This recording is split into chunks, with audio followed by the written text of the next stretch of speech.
Okay, to install the HUB, I got a replacement HUB here. You want to make sure that the part number that's written on the back corresponds to the compatible HUB unit for the specific model. And you can see here on the screen that describes different HUB unit for different models. And also refer to what's shown on the screen for the connection diagram for the HUB unit.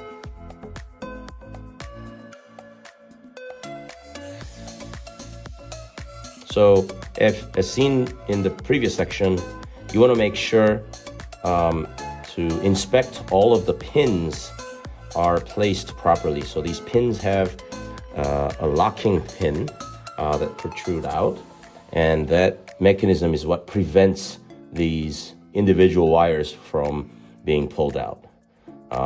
Generally, scooters experience a lot of vibrations and a lot of mechanical shock and things like that. So it's easy to have one of these wires to be pulled out. So it's important to make sure that these pins are installed properly. So once that's done, go ahead and proceed to installing all of these connectors.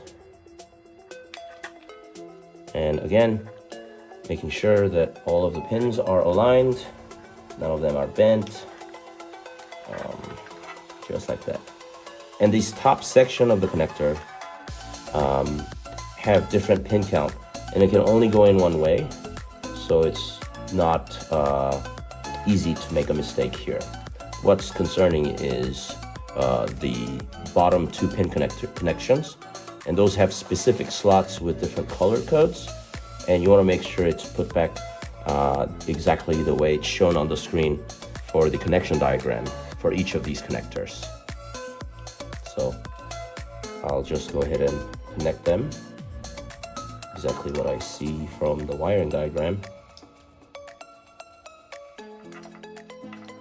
Okay. And lastly, it's here. And then the HUB unit. Okay. Oh, there's one more. Okay. So once the HUB unit is installed, go ahead and first pull out these battery connectors. There are 4 of them, and you want to do that before positioning the HUB. So when you install the battery, you can access the battery ports, so they're not tangled and hidden underneath the HUB. So just gently position them, push them towards the front as much as possible to create room for battery installation.